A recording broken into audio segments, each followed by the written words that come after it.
Welcome to this episode of COSIC Unloaded. We have a special guest today, a friend, a colleague, the VP of COSIC LLC, Steve. How are you? Good, Nico. How you doing today? I'm doing great. It's a pleasure to be here. Happy to have you here. Thank you for having me. It's a great day. It's a Friday. We're gonna get some lunch here soon. So Friday, the busy day. I know. I love it. Yeah. I love it. How's everything going? How was your vacation? Good. Very good. Yeah. Feel rest, rejuvenated, renewed. Yeah. Back to come at it. Yeah. I love to hear. Absolutely. The cruise was nice. You know, honestly, I would absolutely do that again. Yeah? That is something well worth doing. I love My family had a great time. I had a great time. Yeah. Would do it again. in a Yeah. I've been heartbeat. on one before. It was a great time. I love it. My son really enjoyed it. Yeah. You had a good time. It's made for 14-year-olds running around the ship. I can tell you that much. That's awesome. That's awesome. Well, let's jump right into it. I want to just start off on what you do here and how you got here, and just break it down for us. Let the people know. I know you're the glue to everything around here. So I appreciate that. yeah, break it down for us. So I'm the vice president of the company. Yeah. Really, the title doesn't mean much. My job is really just day-to-day operations, being a part of little everything. Business development is a large part of what I do. Procurement, you know, just making sure we're all staying on task. We're all moving in the right direction. Yeah. I know that you've started from driving a truck and got to where you are today. Personally, I know that, but explain it how you got here. Like, how did you get this far and where you are today? So I was doing commercial industrial sales. I did that for almost 10 years. Yeah. I got sick and tired of singing for my supper. Yeah. And I just wanted to take a step back. Uh-huh. And in doing so, I was like, you know, I'm going to go drive a truck. Yeah. I'm going to just reassess my life and start over again. So that's what happened. And I found Bobby COSIC through my wife via UPS. Uh-huh. And then I started driving a truck pretty much right away. And it led into I sitting loved behind the it. desk. Driving a truck was some of the best days of my life. So How do you jump from driving a truck to sitting behind the desk? Like, what was that transition like, and not being out on the road every day? Well, you know, not to toot my own horn, but the cream always rises to the top, right? Yeah, So, you know, no matter where you are in life, and I think that's an important lesson for everybody. If you just have a focus and you strive to be something better than you are every single day, you'll get there, you know, without a doubt. And I'm a testament to that. Yeah. I was driving a truck and started getting into the operations side of things. I've been in every single department of this company. I went to HR out of driving the truck. Then after that, I went into dispatch, went into brokerage after that, and then I launched the first warehouse that we ever did, the first dedicated warehouse for COSIC. That's got to be a great feeling. You know, honestly, it's a ride. So, Yeah. you know, the whole time, it's the journey that you're always looking at. You're never looking at what I'm actually doing in that moment. You're always looking forward to where this can go, you know? Even when I was driving the truck, I knew it was going to be more than that. Even when I was in the office, I knew it was going to be more than that. It was fun learning every single department. Yeah. But then after breaking off and getting into the warehouse, I saw that as something for us that could just have limitless potential. And by doing so, now here we are, you know, we're operating in almost 500,000 square feet. And it never stops. It never stops. It's always going. Nor will it, you know, it's this whole industry, you know, just in logistics in general. Yeah. It's never going to stop. You know, you need product on the shelves. Everybody needs something, just-in-time service. Yeah. It's never going to stop. And I think that's why this is one of the best industries to be in at the moment. How do you balance with all of that going on? Like you said, the warehousing, you sitting behind the desk, you showing up here every day, make sure we're showing up here every day. How do you balance that with your personal life? You have kids, you know, you have a wife, you have a family at home, you have responsibilities. Like, how do you come in here and clear that from letting it flow over into your personal life? Great question. Yeah. You know, honestly, it's the same way you eat an elephant, one bite at a time. Yeah. You know, you have to be a good husband. You got to be a good father. You got to be a good business leader. And I got to have friends too. You know, it doesn't stop there. So, I mean, you kind of just have to balance a little bit of everything. And I don't know what the perfect balance is. I'm still in search of that, you know, but it's a work in progress, you know, and when I'm with my family, I try to be with my family. When I'm not with my family, I try to be dedicated to this, you know. I guess setting hours, regulations, you know, like when you're home, be at home. Yeah. When you're at work, be at work, Yeah. you know. And I guess that's what I'm trying to that's do in my life. That's one thing I learned too, just be present. You know, That's that's it. one thing my wife's been hounding me about a lot. Just be present wherever you're at, whatever it is in that time.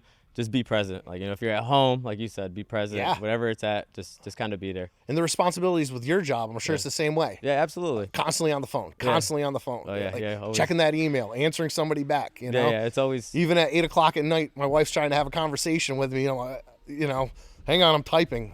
Yeah. And that just goes into to leading your family and then leading everybody here at work. Like, how do you view drivers different? Like, you've been in that seat. Now you're at the VP of the company. How do you see that differently now? Like, do you see drivers differently? Do you respect them more? Absolutely. Do you when you're in the driver's seat, and so I always looked at it this way. I can't keep leaning on dispatch to giving me direction, giving me focus. I was a little bit, self-serving on that side of things. I, took initiative, did things on my own.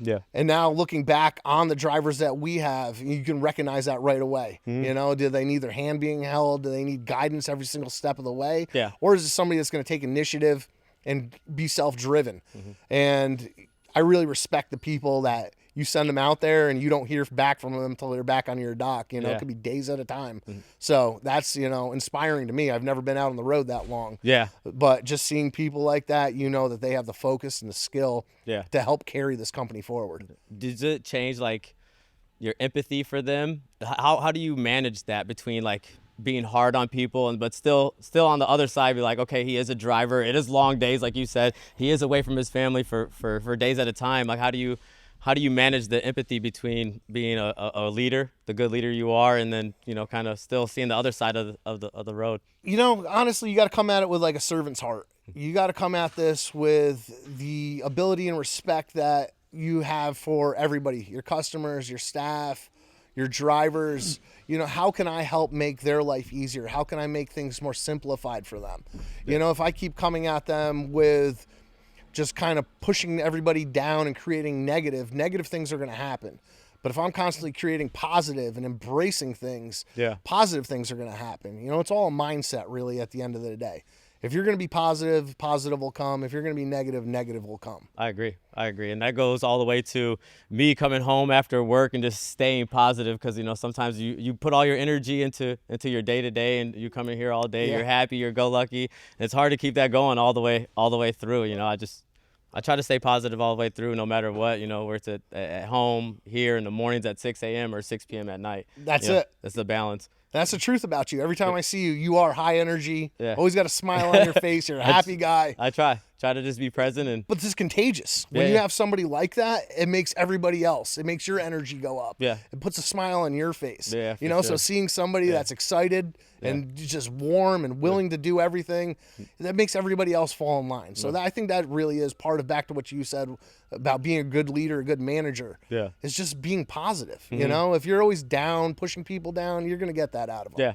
Yeah, but if you try to prop people up and you're always happy, you're going to get the best out of everybody. Absolutely. So how do you balance, like, bring that into the warehousing side, like getting your guys motivated every day, just keeping things moving out here? What's a piece of advice you would give to somebody who's trying to do the same thing for their team from top to bottom, from warehouse or people behind the desk, keeping your coworkers who are working beside you motivated at the top, and just everybody? What piece of advice would you give to somebody? It has to start day one.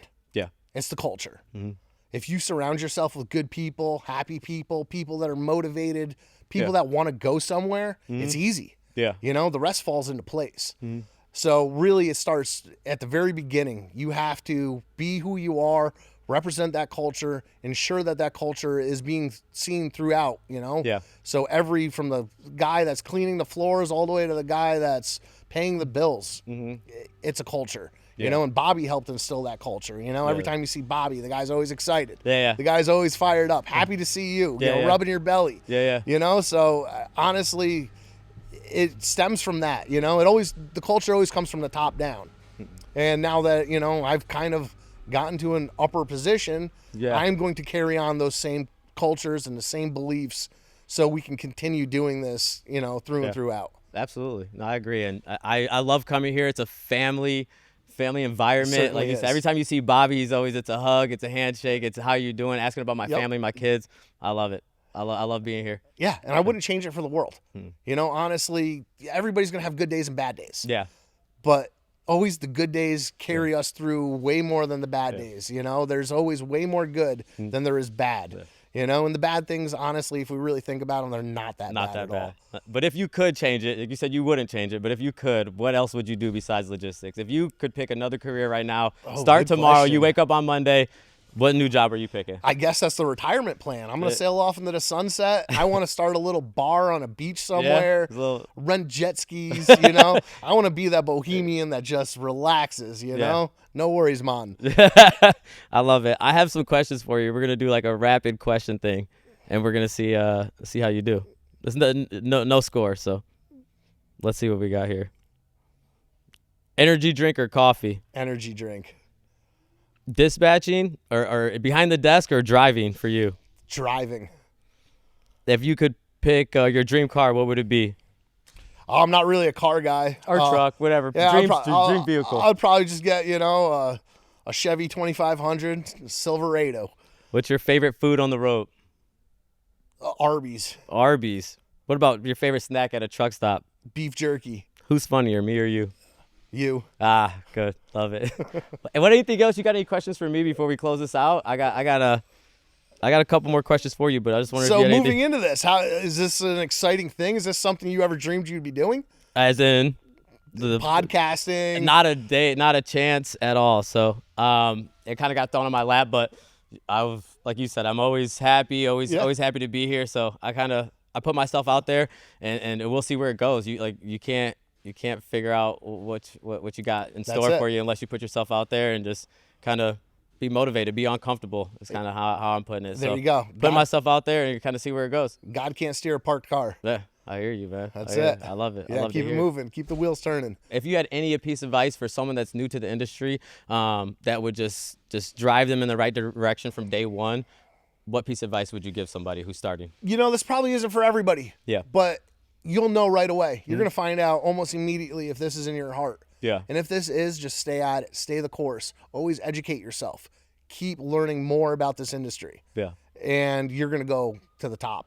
There's so much. There's so many different avenues in this industry. Mm-hmm. You don't have to be just in one department or the other. This is like any other type of corporate, environment. Yeah. There's so many departments that we all rely on to carry us through. So you don't have to be stuck in one position or the other. Just keep an open, mind and keep an open heart, and you're going to find what you're wanting to do in life. Yeah. Well, I appreciate the advice. I'll take that myself, and I appreciate you joining me today. And that's all I got. Nico, it's been a pleasure. Thank you so much. Thank you. That's it for today's episode of COSIC Unloaded. We'll see you next time.